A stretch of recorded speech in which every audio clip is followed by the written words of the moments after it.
2018-yil 18-yanvarda Qozog'istonning Aqto'be viloyatida O'zbekistonning 52 nafar fuqarosi tiriklayin yonib ketgan edi. Yong'in yuz bergan vaqtida avtobus salonida bo'lgan Qozog'istonning 3, O'zbekistonning 2 fuqarosi jarohat olishgan, ammo omon qolishgan edi. Turon 24 muxbiri fojiada tirik qolgan o'zbekistonliklar bilan suhbatlashdi.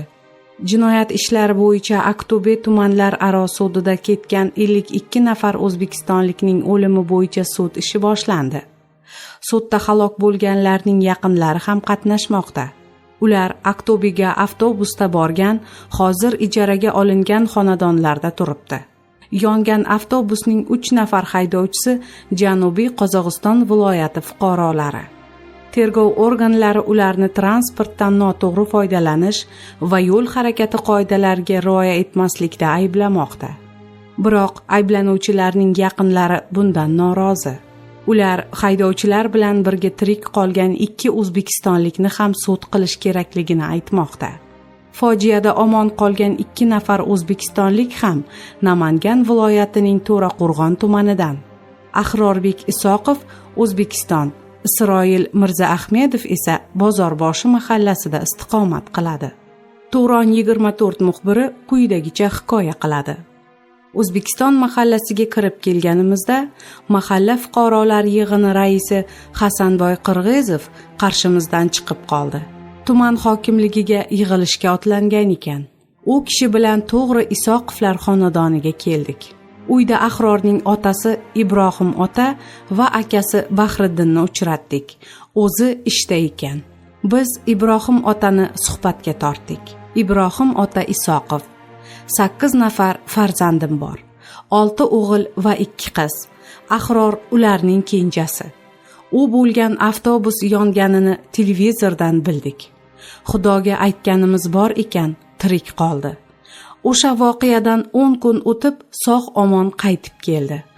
Ammo fojiada ukamning nabirasi Bahodir Muradullayev halok bo'ldi. Hali uylanmagan, 20 yoshga ham to'lmagan yigit edi. Shundan keyin onasi bilan Ahrorni hech qayerga yubormadik. O'zimizda ishlaysan dedik. Shukr, 2-3 oy bo'ldi. To'raqo'rg'on issiqlik elektr stansiyasiga qurilishga ishga kirdi. Endi xotirjamman. Axir yoshim salkam 80 ga kirdi. Onasi ham 70 dan o'tdi. Xonadonda Ahror bilan qo'ng'iroqlashdik. Dam olish kuni bo'lishiga qaramay ishda ekan. Vaqtni boy bermay, nafaqat viloyat yoki vodiyda, balki O'zbekistonda bunyod etilayotgan eng katta inshootlardan bo'lgan To'raqo'rg'on ES tomon qarab ketdik. Inshoot mahobati bilan kishini hayratga soladi. ESdagi qurilish ko'lami nihoyatda katta. Bu yerga kelib jarayonni bir nafas kuzatdik va Ahrorga qo'ng'iroq qildik. Oradan ko'p o'tmay qahramonimiz chiqib keldi. Uni tanib olish uncha qiyin emasdi. Chunki uyda biz suhbatlashgan akasi bilan o'xshash ekan. Muddaomizni tinglagach, o'sha mash'um kunni xotirlashga o'tdi. 30 ga kirdim. 10 yildan beri Rossiyaga qatnayman. Qurilishda deyarli hamma ish qo'limdan keladi. Bu gal Qozon shahridagi bir obyektni bitkazishga otlangan edik. Men avtobusning old o'rindig'ida haydovchilar yonida o'tirgan edim. Yong'in ro'y bergan payt ko'zim ilingan ekan. Kuchli shovqindan uyg'onib ketdim. Avtobus alanga ichida qolgan. Mening ham shimim yona boshlagandi. Jon holatda o'zimni pastga otdim. Nima bo'layotganini anglagan paytimda avtobus butkul o't ichida qolgandi. O'sha kunlari havo harorati o'ta pasayib, avtobusning ichi muzlab ketgan edi. Shuning uchun salon kavshar lampa bilan isitilgan.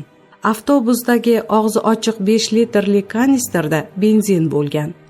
O'sha kanistrdagi benzin alanga olib, butun avtobus o't ichida qolgan. Yo'lovchilarning hammasi avtobusning 2-qavatida bo'lgan. Eshiklar qulflanib qolgan. Yong'in chiqqanda hamma o'zini orqa eshikka urgan. Avtobus eshiklari havo bilan yopilgani uchun hodisa payti ishdan chiqqan. Orqa va o'rta eshiklar qulflanib qolgan. Birinchi navbatda avtobusning orqa eshiklarini ochmoqchi bo'ldik. Iloji bo'lmadi. Ikkinchi qavat oynasiga 2-3 marta o't o'chirish moslamasini otdim. Avtobus haydovchisi ham urinib ko'rdi.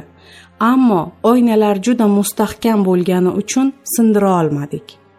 1 soatlardan keyin shifokorlar, o't o'chiruvchilar, politsiya keldi. Bu payt avtobus butunlay yonib bo'lgan edi. Qozog'istondagi sud jarayoni boshlanganidan xabaringiz bor. U yerda ishtirok etayotgan ayblanuvchilarning yaqinlari omon qolganlarini ham sudga chaqirib, so'roq qilish kerak edi degan fikrlarni aytgan. Bunga hojat bo'lmasa kerak. Chunki 10 kun Aqto'bedagi shifoxonada yotgan bo'lsak, har kuni ertalabdan kechgacha tergovchilarga ko'rsatma berganmiz.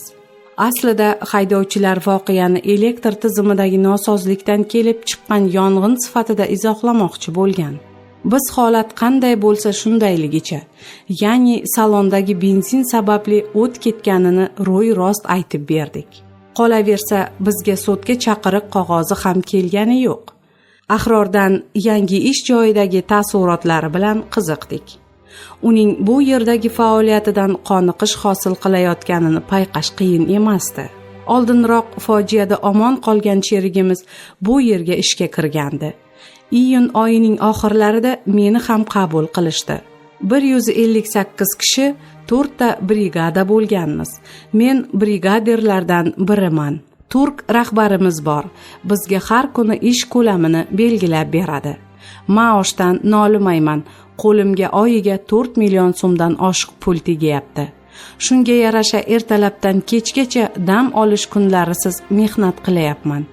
Undan tashqari ESda ishlayapti degan nom ham bor. Agar shunday ish va maosh bo'lib tursa, Rossiya yoki boshqa davlatga borishning hojati yo'q albatta. Kim ham issiq o'rnini sovutgisi keladi. Ahror bilan suhbatimiz yakunlangan kunning ertasiga Qozog'istonda bo'lib o'tayotgan sud majlisida O'zbekistonning 52 fuqarosi o'limiga sabab bo'lgan Aqto'be fojiasining asl sababi rasman e'lon qilindi. Qahramonimizning versiyasi tasdiqlandi. Prokuror Usmon O'rinbasar uliga ko'ra, fojia yuz bergan kuni haydovchi Nurjon Qirg'izboyev yo'lovchilar sinishi uchun kavsharlash lampasini salonga olib kiradi va benzin to'la kanister yoniga qo'yadi. Kanister yonida 2 yo'lovchi va haydovchi Maqsad Pernebekov bo'lgan. Qolgan 2 haydovchi pastga tushib, shu atrofda to'xtab turgan mashinadan avtobusni tortib ketishni so'ramoqchi bo'ladi. Portlashdan oldin 2 yo'lovchi va haydovchi Maqsad Pernebekov salondan chiqishga muvaffaq bo'ladi. Portlash sodir bo'ladi va 2-qavatdagi 52 yo'lovchining barchasi tiriklayin yonib ketadi. Ekspertiza ular is gazidan zaharlanish va kuyish natijasida halok bo'lgan degan xulosaga keldi. Fojiada omon qolgan yana bir o'zbekistonlik Isroil Mirzaahmedov ham shu inshootda ishlayotgan ekan. U bilan ertasi kuni bog'landik. Mart oyida tuman hokimligi yordamida shu yerga ishga joylashgani, temirchilik, to'g'rirog'i karkas to'qish bilan shug'ullanayotganini aytib qoldi. Oyiga 1,600,000 1,800,000 so'm atrofida maosh qo'liga tegayotganini bildirdi. Isroil salkam 40 yoshni qoralayapti. 4 nafar farzandi bor. U ham shu fikrda. Ya'ni sharoit va imkoniyat bo'lsa, chetga chiqishning hojati yo'q. Avtobusda eshikka yaqin yerda bo'lganim jonimga oro kirdi. Shunda ham kuyish jarohatlari, shikastlanishlar bilan bir muddat shifoxonada davolanib chiqdim. Oilada 4 o'g'il, 2 qizmiz. Hozir 3 o'g'il qoldik. Ukam 2009-yilda avtohalokatda nobud bo'lgan. Shunday fojiada omon qolganimni Yaratganning inoyati deb o'ylayman.